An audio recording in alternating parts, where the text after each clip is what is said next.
sa pong mapagpalang hapon po sa ating lahat. Tayo po ay muling mag-aaral ng salita ng Diyos. Last time ng Christmas 2020 ay natapat po ng Pasko. Kaya ginanap po natin yung ating gawain nakaraan doon po sa lugar ng mga frontliner sa San Miguel. Nakita niyo po yon. At ngayon po, dahil naurong sumunod na succeeding years, nauurong. Kaya ngayon po, araw po ng Biyernes, ay natapat na naman din po na meron po tayong gawain before Christmas. Kaya purihin po ang Panginoon at ako ay nagpupuri sa Panginoon sa mga buhay po ninyo na patuloy na nariyan at patuloy na nag-aabang, patuloy na sumusuporta, patuloy na nag-join sa aming gawain sa ating pag-aaral ng salita ng Diyos. Ang ating pong paksa ay nabasa po ni Mark yung aking paksa at akala daw niya ay tungkol sa Christmas. May kaugnayan din po ito. Purihin po ang Panginoon. Ang ating pong title ay isang unencouraging testimony. Isang nakakaengganyong testimonya sa buhay po ng mga mananampalataya. Kung may mga Bible po kayo sa inyong tabi, nasa Lumang Tipan po yung ating pag-aaralan sa aklat po ng Unang Hari, chapter 10, verse 1 to 9. Ang ating pong teksto, doon po natin kukunin, doon po natin kinukuha yung ating paksa, an encouraging testimony. Kaya yun po, doon po natin makikita. Doon po sa may mga Bible, pakibukulat po sa Unang Hari, Lumang Tipan po ito, chapter 10, verse 1 to 9. Doon po sa wala, ay sumunod na lamang po sa aking, wala pong Bible sa tabi nila, sumunod po sa aking pagbasa. Umpisahan na po natin sa verse 1. Nakarating sa pangdinig ng reyna ng Seba ang mga balita tungkol kay Solomon. Kaya't nagsadya siya upang subukin ito sa pamamagitan ng malalim na katanungan. Dumating nga siya sa Jerusalem na may kasamang maraming abay at may dalang katakot-takot na kayamanan. Mga kamelyo na may kargang iba't ibang uri ng pabango, napakaraming ginto at batong hiyas. At nang makaharap na siya ni Solomon, sinabi niya ang kanyang pakay. Verse 3. Sinagot naman ni Solomon ang lahat niyang tanong at wala isa mang hindi nito na ipaliwanag. Humanga ang reyna sa karunungan ni Solomon at sa palasyong ipinagawa nito. Napansin niya ang pagkain sa hapag ng hari, ang mga tirahan ng mga kanyang mga pinuno, at ang kaayusan ng kanyang mga tauhan.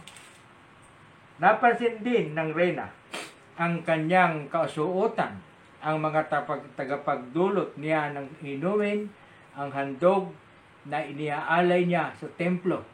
Hangang-hanga ang reyna sa kanyang nakita. Kaya sinabi niya sa hari, totoo nga pala ang lahat ng narinig ko tungkol sa inyo. Hindi ko mapaniwalaan ang mga sinasabi nila sa akin tungkol sa inyo, ngunit ngayon, makita ko ang lahat ay napatunayan kong wala pa pala sa kalahati ang ibinalita nila sa akin, sapagkat ang iyong karunungan ay talagang higit kaysa iniuulat nila sa akin. Verse 8. Mapalad ang iyong mga tauhan, sapagkat lagi nilang naririnig ang inyong karunungan. And the last verse, verse 9. Purihin si Yahweh, ang inyong Diyos, na nagpala sa iyo at nagpaluklok sa trono ng Israel. Dahil sa walang katapusang pag-ibig ni Yahweh sa Israel, ginawa niya kayong hari upang mamahala dito at magpairal ng katarungan. Purihin po ang Panginoon, na pagpala na po ang kanyang mga salita. Tayo po ay manalangin. Banal at dakilang Diyos na makapangyarihan sa lahat, tunay nga po Panginoon ang papuri, pagsamba, pagluwalhati at pagdakila ay sa iyo, Panginoon. Muli nga po, Panginoon, nagpapasalamat po kami sa iyong sa araw po na ito na ipinagkaloob mo sa amin. It is a great privilege, Panginoon, na kami ay idinako mong muli sa aming gawain sa kabila po ng kaabalahan, sa kabila po ng paghahanda sa pagharap namin sa iyong kaarawan. Ngunit, Panginoon, nandito kami, Panginoon, at sama-samang muling nagkatipon upang kami nga po, Panginoon, ay patuloy na makapag-aral ng iyong salita. At tuloy nga po, Panginoon, natunghayan namin ang isang magandang patotoo na aming nabasa. At tuloy nga po, Panginoon, na sana, Panginoon, ay mangyari sa lahat po ng mga nakakarinig, lalo-lalo na, Panginoon, sa lahat po ng mga nagjo-join ng aming gawain, mga frontliner, at sa lahat po ng naabot ng aming gawain. Ay patuloy ko pong itinataas na nawa, Panginoon, ay maengganyo kami, ma-encourage kami, Panginoon, sa aming natunghayan at mapag-aralan sa aral na aming matutunghayan sa hapong ito, Panginoon. Muli, Panginoon, itinataas ko po sa iyo lahat ng naabot, nanonood, mag-view later. Muli, Panginoon, ang papurit pasasalamat ay sa iyo. Ito po ang sama namin dalangin sa pangalan ng aming Panginoong Jesucristo. Amen. Minsan pa ay tunghayan natin kung paano matutunghayan natin kung paano pinagpapala ang mga taong ang sa Diyos ay nagtitiwala. Paano pinapasagana ng Diyos ang mga tao na sa Kanya ay nagtitiwala, nananalig, sumasampalataya. At ito nga po yung ating mapag-aaralan sa hapong pong ito. Purihin po ang Panginoon. Tayo po ay basahin ko po yung ating pinaka-introduction. Ang sabi po, ang panalangin ni Solomon. Kasi po, kaya nga po sabi ko, ang encouraging testimony yung nangyari po kay Solomon. Basahin ko muna po yung, wala po sa teksto ito, pero basahin ko po yung panalangin ni Solomon kung bakit siya naging the great, isang encouraging testimony. Sabi po sa unang hari, chapter 8, verse 56, sabi niya po sa kanyang panalangin, purihin si Yahweh, tinupad niyang lahat ang kanyang mga pangako at binigyan niya ng katahimikan ang bayan niyang Israel. Sa lahat niyang mga pangako kay Moises, wala mang isang nasira. Sumaatin nawang lagi si Yahweh, ang ating Diyos, gaya ng ginawa niya sa ating mga ninuno. Huwag nawa niya tayong pabayaan o itakwil kailanman. Tulungan nawa niya tayong maging tapat sa Kanya, upang mamuhay ayon sa kanyang kalooban at sundin ang kanyang mga batas, tuntunin at hatol gaya ng ipinag-utos niya sa ating mga ninuno. Manatili nawa araw-gabi sa harapan ni Yahweh itong aking panalangin upang sa bawat araw ay pagkalooban niya ng katarungan ang kanyang alipin at ang kanyang bayang Israel ayon sa hinihingi ng pagkakataon. Verse 60, sa gayon, malalaman ng lahat ng tao sa balat ng lupa na Diyos si Yahweh at liban sa Kanya'y wala ng iba. Manatili nga kayong tapat kay Yahweh na ating Diyos, sundin ninyo ang Kanyang mga utos tulad ng ginagawa ninyo ngayon. Yun po yung panalangin ni Haring Solomon. Kaya nga po, yung kanyang patotoo, yung kanyang buhay ay hinangaan ng isang reyna from the south po ng Israel, ng Jerusalem, ang Seba. Ito po ang tinatawag na lumang Bar-Seba, sa lumang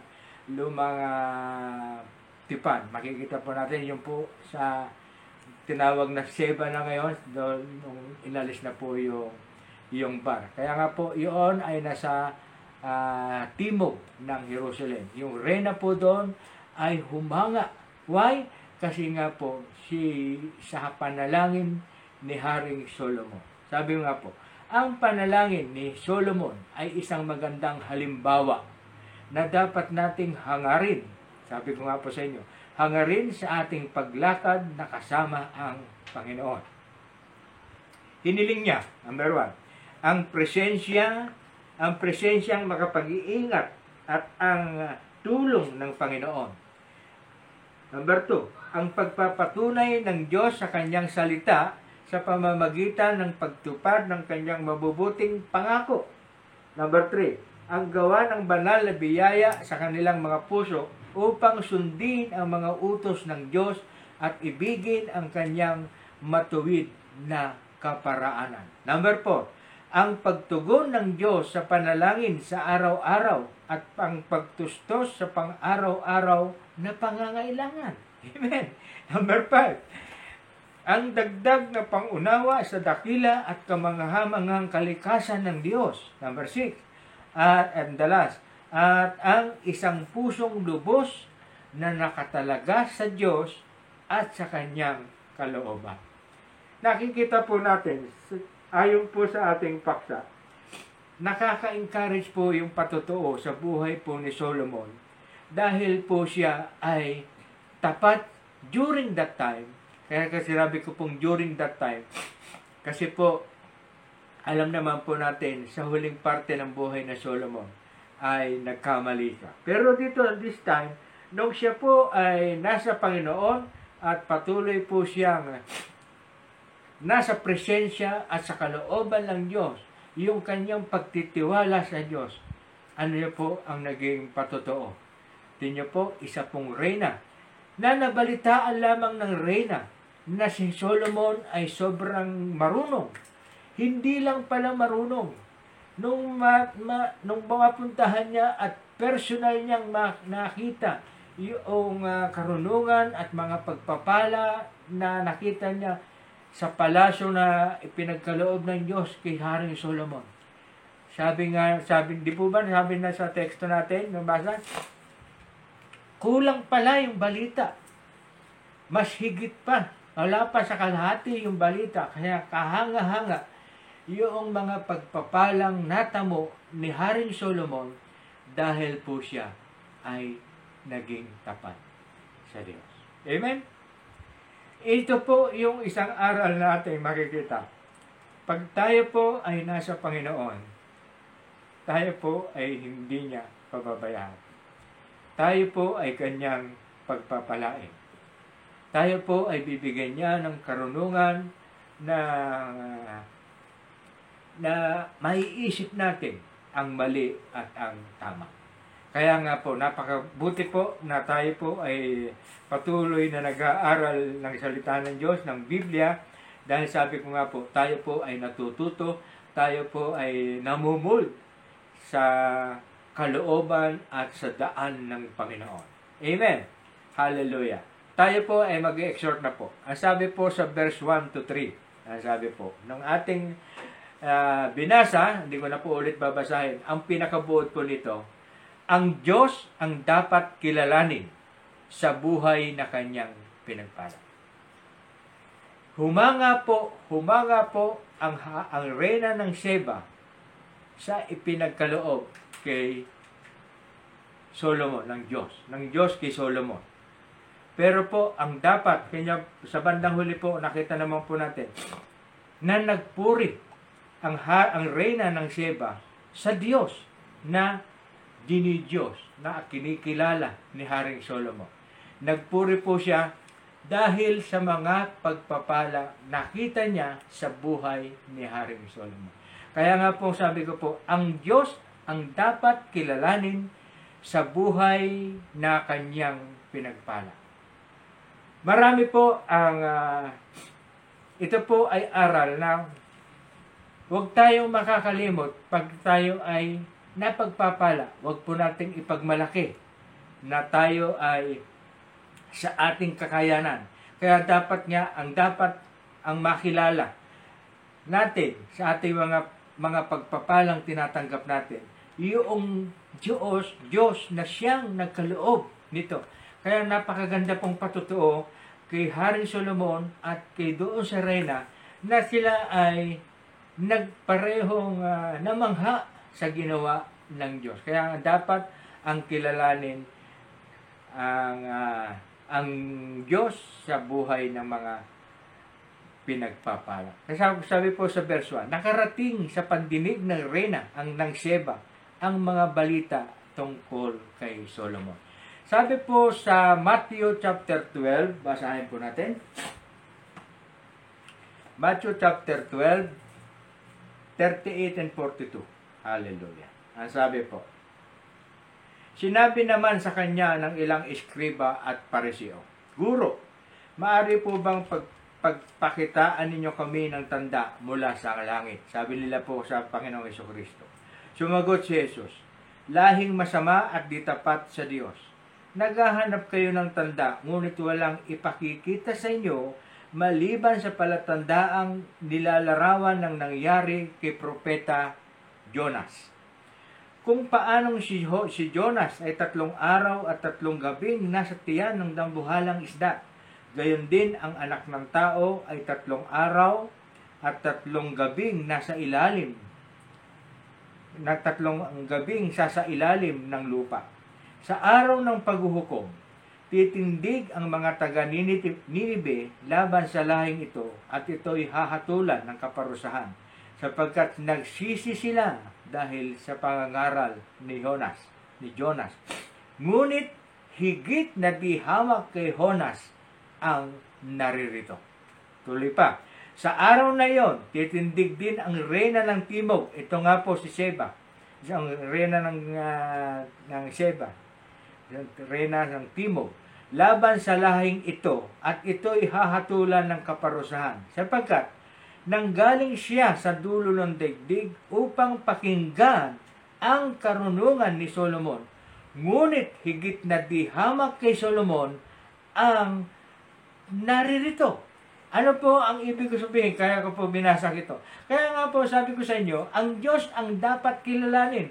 Tingnan po, humanga yung reyna kay Solomon. Sa unang pagkakataon, humanga siya. Pero ang dapat kilalanin, bandang huli, kinalala ng reyna, yung ang Diyos. Siya ay nagpuri sa Diyos. Dahil ang Diyos ang nagpala kay Solomon. Ganon din po kay Jonas. Marami po ang kumikilala, nung marami pong napabalik na kaluluwa, nung siya inutusan ng Diyos sa Ninibe, marami po siyang napabalik na kaluluwa at napagbago o napagsisi ang mga tao doon, nagbalik loob sa Diyos, ay nagpupuri at nagpapasalamat kila sa Jonas. Samantalang, sabi nga ng Panginoong Hesus, higit kay Jonas, yung naririto, nakasama ninyo, na sinabi niya sa mga pariseo at Saduceo. Amen? Kaya nga dapat, pag meron po tayong nakikitang kamanghamanghang ginawa ng Diyos sa isang tao, ang Diyos ang dapat makilala sapagkat wala pong magagawa ang tao. Amen. Unang Korinto, basahin ko po, binabasa po natin ito nung nakaraan.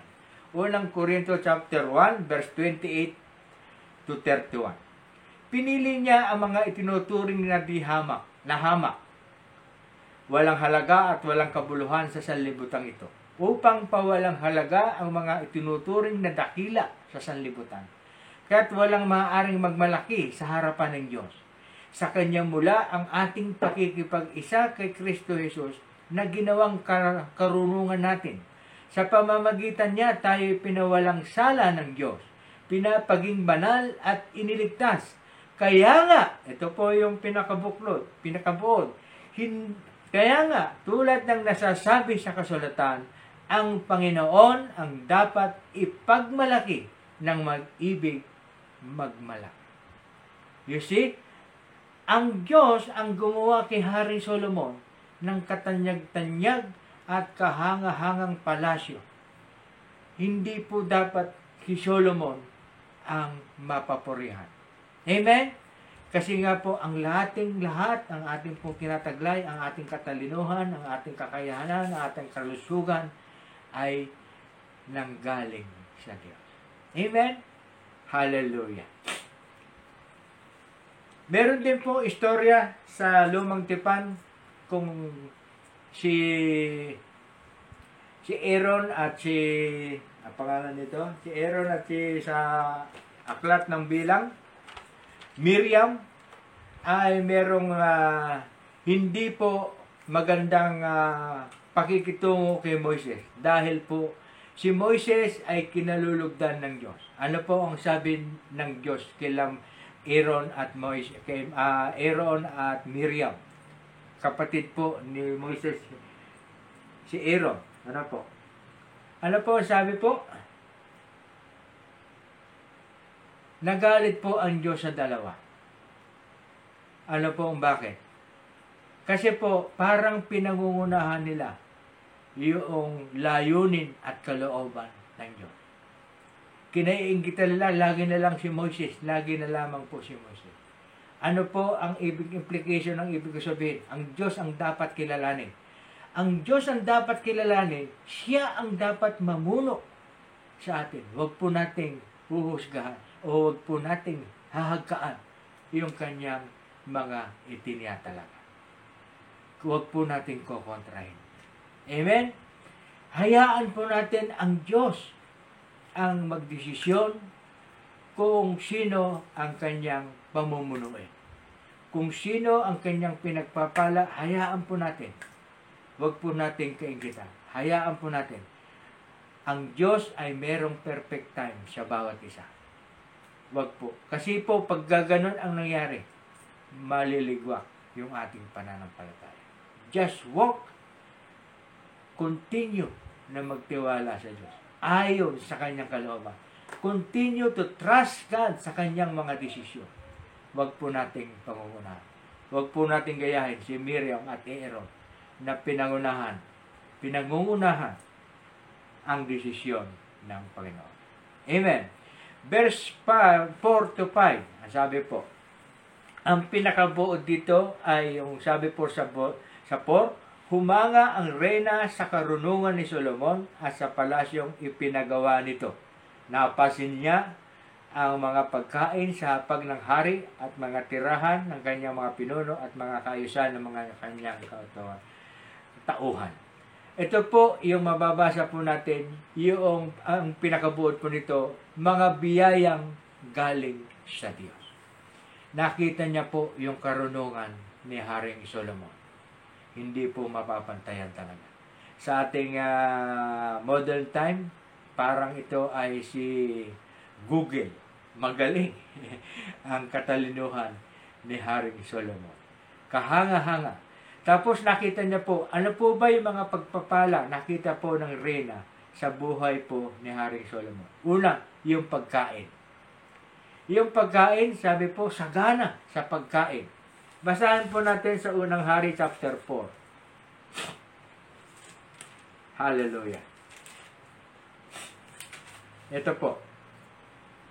Sa verse 22 to 23.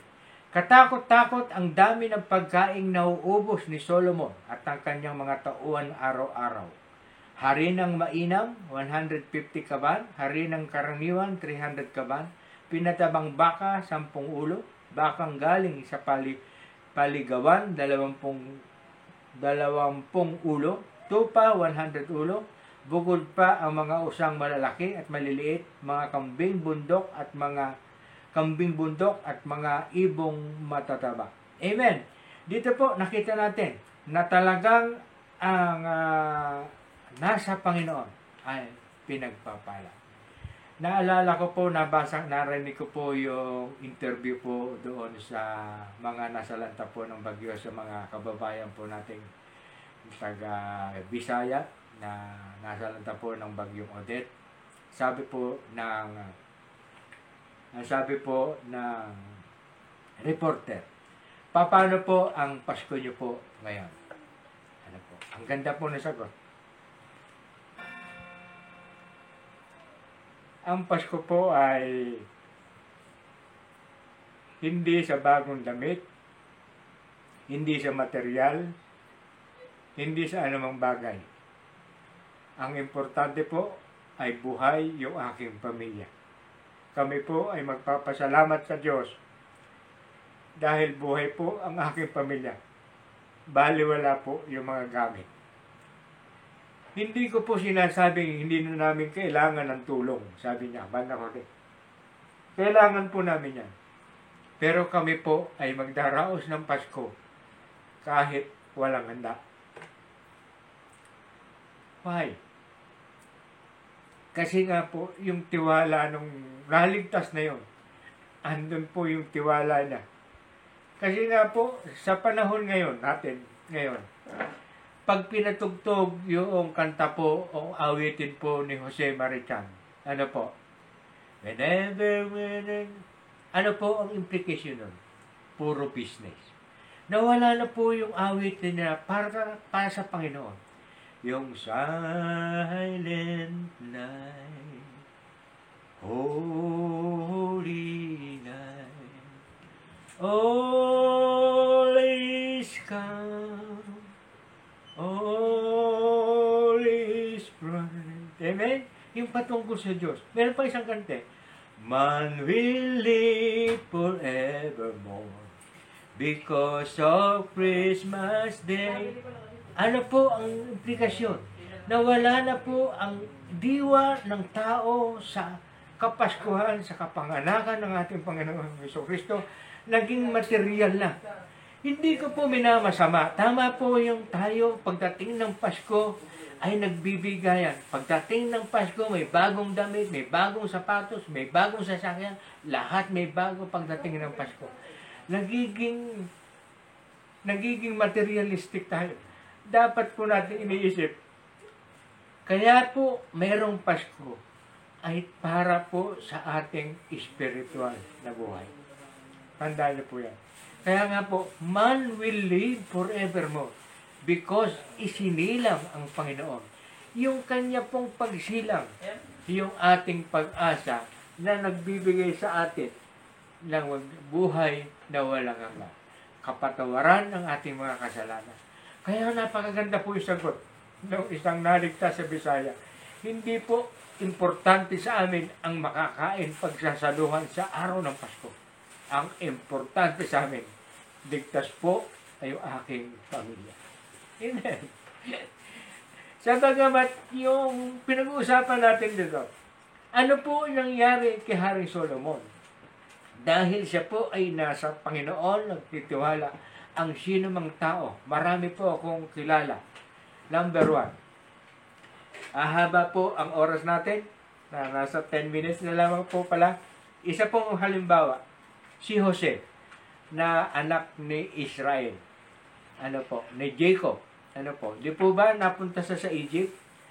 Ano po ang nangyari kay Joseph nung siya po ay nasa Ehipto? Why? Dahil siya po ay nagtiwala, nasa Diyos, sa presensya ng Diyos, sa kalooban ng Diyos. Ano po ang nangyari sa kanya? Naging governor ng Ehipto. Naging isang makapangyarihang tao. Kasi po, nailigtas niya ang Ehipto at lahat po nung nakapaligid sa Ehipto nung panahon ni Jose. Why? Ano po ang nasa background niya? Kasi po si Jose ay nasa Diyos. Marahil po yung nakaligtas sa Bisaya ay mananampalataya. Sabi niya, hindi importante po sa amin yung aming mapaghaharapan. Hindi po importante, kahit na po giba yung bahay namin, magpapasalamat po kami sa Diyos. Magpupuri kami sa Diyos. Dahil kami at ang aking kaanak, ang aking sambahayan ay ligtas. Amen. Kaya nga po, yun, pinag-uusapan natin, masaganang pagkain. Dadagsa po yung maraming pagkain sa kanila, sa mga tulong po, sa mga tawag dito, tulong sa iba't ibang pananggalingan, mga tao. Meron nga pong balita na marami na pong mga ibang bansa na dumating.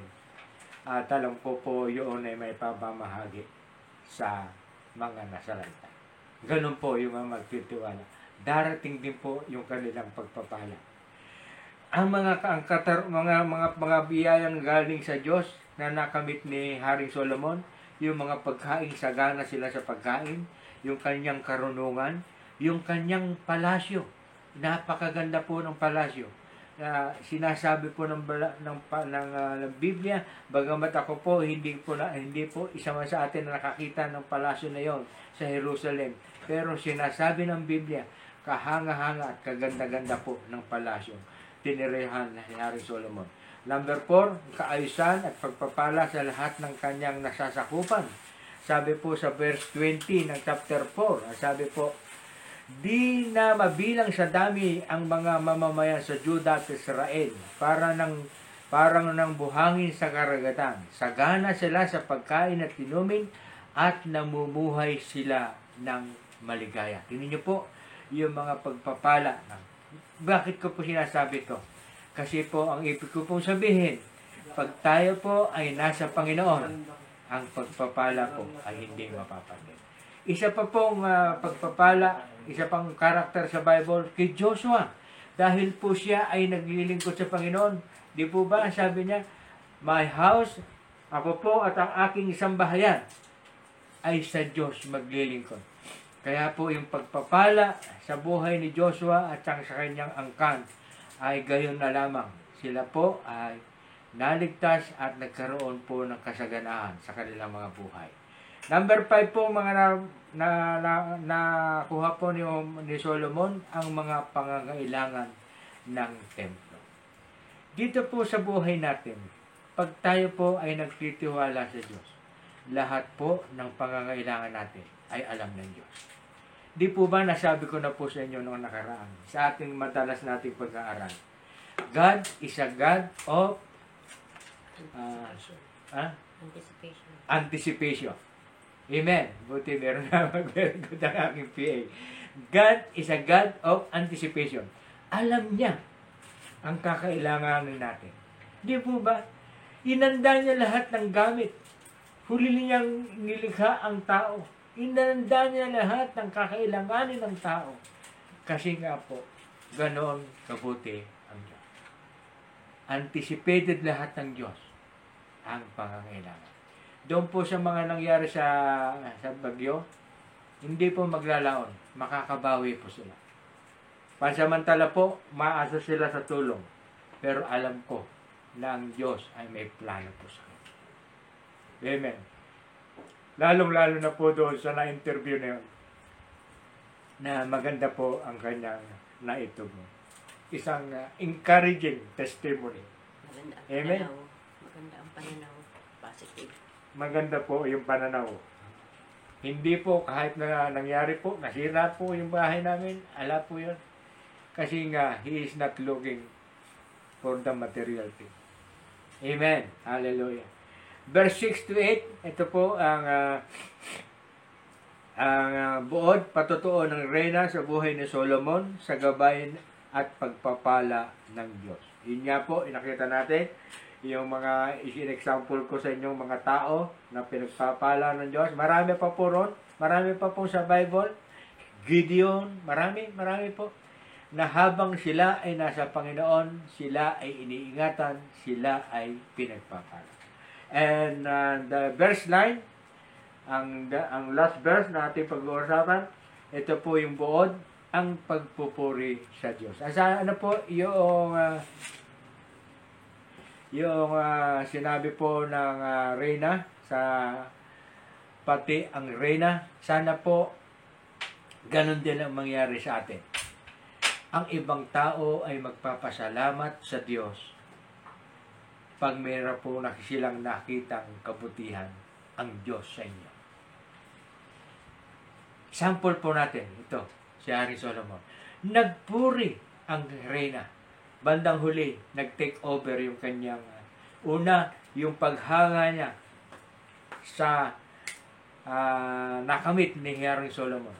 Ando ng pagtingin niya. Pero, nung bandang huli, nakita niya ang kabutihan ng Diyos. At sa Diyos pala dapat magpuri. Amen? Ano po sabi po niya? Purihin si Yahweh ang inyong Diyos na nagpala sa inyo at nagpaluklok sa trono ng Israel. Dahil sa walang katapusang pag-ibig ni Yahweh sa Israel, ginawa niya kayong hari upang mamahala dito at magpairal ng katarungan. Remember po, yung reyna po ng Sheba ay hindi po naniniwala sa Diyos. Pero po siya ay nagpuri sa Diyos na kinikilala ni Haring Solomon dahil sa kamanghamanghang natuklasan niya na naisip niya siguro kailangan ko nang kilalanin din yung Diyos ni Solomon sapagkat kamanghamangha ang ginawa ng Diyos ni Solomon sa kanya. Kaya nga po ang ating ating paksaan ay encouraging testimony. Sana po yung ating testimony, magpapasalamat ang mga tao sa Diyos nating kinikilala, sa ating tinatamasa. Dito po sa lugar namin, marami po humahanga at napapabilib sa pagpapala ng Panginoon sa buhay namin. Ano po?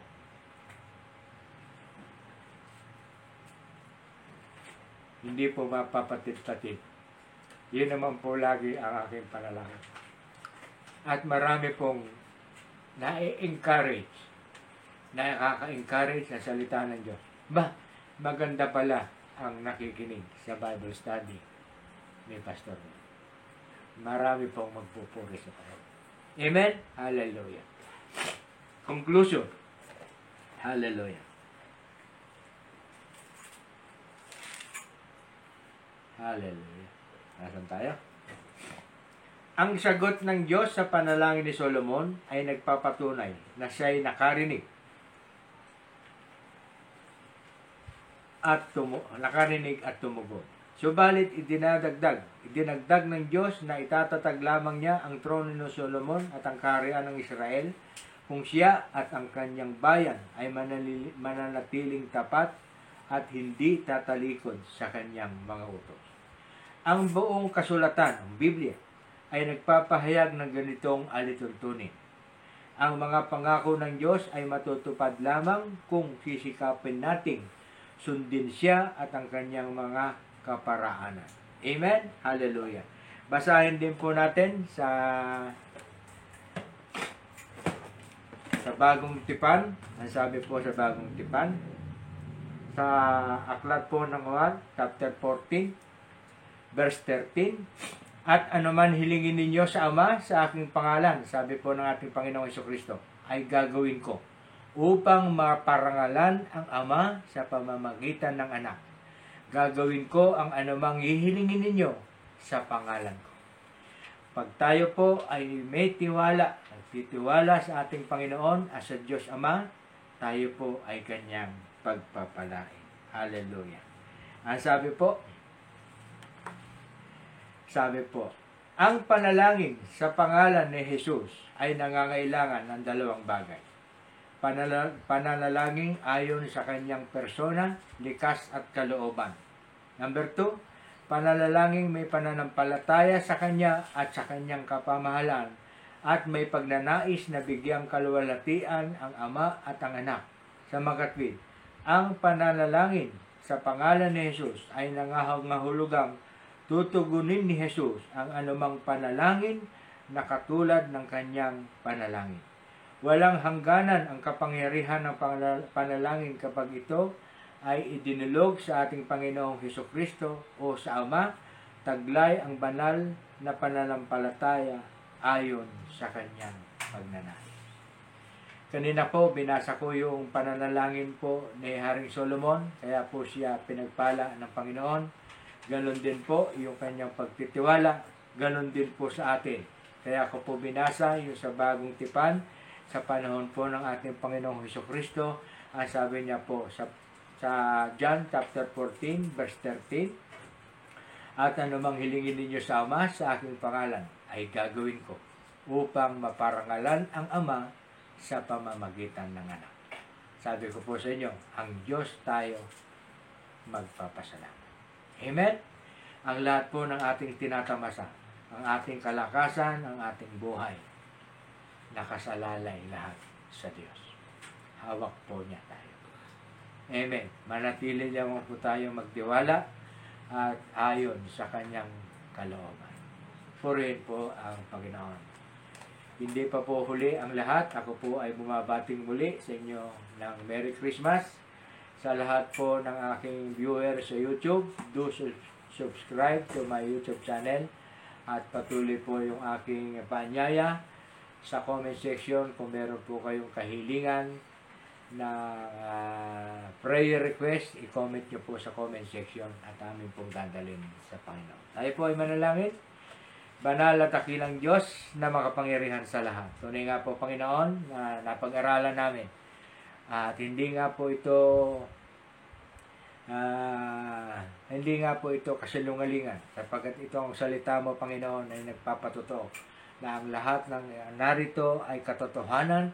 At tunay nga po, Panginoon, sa Biblia na namin natunghayan, ang sino mang patuloy na nananampalataya, patuloy na nagsusubaybay at patuloy na nagtitiwala sa Panginoon ay hindi niya pinapabayaan. Isa pong pagpapala yung sinabi po nung naligtas sa bagyo, na hindi po importante yung mga bagay, ay importante nga po, Panginoon, yung buhay ng kanyang sambahayan. Kapag tunay nga po, Panginoon, na bagamat nangyari po sa kanila yon, andun po yung pagpapala na sila ay iyong iningatan sapagkat sila po ay nagtiwala sa iyo. Ganon din po sa amin, Panginoon. Patuloy mo pong hawakan ang aming pananampalataya. Hindi po namin kaya, Panginoon, pag dumarating sa buhay namin ang mga pagsubok, ngunit pinatatatag mo kami, Panginoon, dahil sa mga aral na aming natutunan, maging mapagpasalamat kami, meron man o wala sa aming harapan sa Paskong ito. Ang mahalaga, Panginoon, ay buo ang bawat pamilya at nagkakasama-sama at nandun, Panginoon, ang iyong pag-ibig at patuloy na pangangalaga sa mga kalusugan ng lahat ng pamilya sa buong mundo. Dalangin ko po, Panginoon, ang kapayapaan, pag-ibig, ang mamutawi at mamayani sa bawat puso ng lahat ng tao. Salamat po, Panginoon. Muli ang papuri at pasalamat at pakalwalati at kadakilaan ay sa iyo magpakailanman. Ito po ang isama namin dalangin sa pangalan ng aming Panginoong Hesukristo. Amen. Muli po ang aking pagbati sa inyo ng Merry Christmas. Merry Christmas po sa lahat po ng nakasama po natin sa hapong ito na sumama at nag-join sa ating gawain na sila Teresita Milarpis, Jocelyn Milarpis, Evangeline Milarpis, Amalia Milarpis Santos, Rosela Vanessa Santos, sa aking anak na pastor, Mark Anthony Castro, kay Lucy Milarpis na nasa Dubai, kay Rodel Gatchalian Palan at sa kanyang pamilya, ganon din po sa aking panganay na anak na si Sherwin Castro. Ganon din po kay Maring Cecilia Valenzuela. Mare, andito yung inanak mo, pastor. Merry Christmas daw sa iyo. At kay Ate Nita Panginiban, Merry Christmas po, Ate Nita. Bukas, magaling ka na, in Jesus' name. Ngayon din po kay Christy Amoyo from Malaysia. Kay Lenny Cruz na nasa USA, Merry Christmas, Lenny, sa iyong magkakapatid at sa iyong pamilya, sa iyong mga anak. Kay Alfred Santos, Merry Christmas po. Alfred, ganun din po sa aking batch kaibigan from Novaliches, kay Rodolfo Singh, Merry Christmas sa iyo. Kay Marvin Pangilinan, aking inaanak sa kasal na nasa Dubai, sa Jeddah, Merry Christmas din po. At ganun din po sa pamilya de la Cruz na pangunguna po ni Dalia, Merry Christmas po sa inyong lahat. Purihin po ang Panginoon sa inyong mga buhay. Yung pong panalangin ko na hindi ko na po tinitingnan yung papel. Kabisado ko na po ito. At ito po ay lagi pong nasa akin na pong memory na ipinapanalangin araw-araw sa aking devotion time. Kaya po, napakahalaga po na kayo ay nakakapanood at naisusulat ang pangalan niyo po rito. Nababanggit po ang inyong mga pangalan sa aming prayer, sa aming devotion. Purihin po ang Panginoon. Ako po ay hindi magsasawang magsabi sa inyo na papuri sa Diyos sa buhay po ninyo, sapagkat tunay nga na kayo ay pinagkaloob ng Diyos sa akin na patuloy na sumusuporta sa gawain ito. Patuloy lamang po tayong humawak manampalataya at magtiwala sa Diyos. Gaya ng napag-aralan natin, nananagana si Solomon nung siya ay nasa Panginoon. Sana ganun din po tayo. At marami pong taong magpapasalamat sa Diyos dahil po sa mga pagpapalang tinatanggap po natin. Purihin po ang Panginoon. Uli,